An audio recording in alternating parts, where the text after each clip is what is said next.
If you ever find yourself on the F line after midnight, you might notice the same thing I do.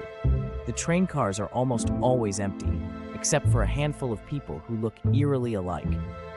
I never thought much of it. Night shifts warp your brain, you know? Maybe I was just seeing things. Maybe exhaustion was playing tricks on my eyes. But last night, I realized I wasn't hallucinating.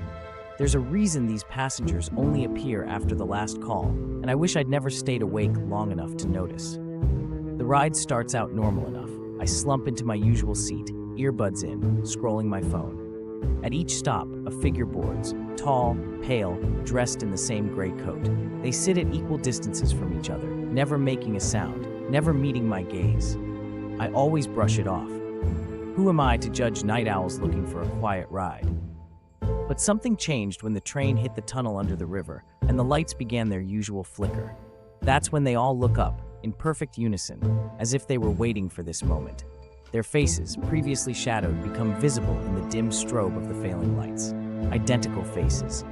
Eyes wide and empty, mouths just barely parted as if about to speak. I freeze, heart pounding, as they all slowly turn toward me, their heads tilting at the same unnatural angle.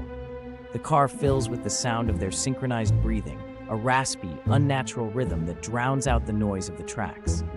I try to look away, but I can't move. One of them closest to me starts to smile, a stretching, tearing grin that splits its face impossibly wide.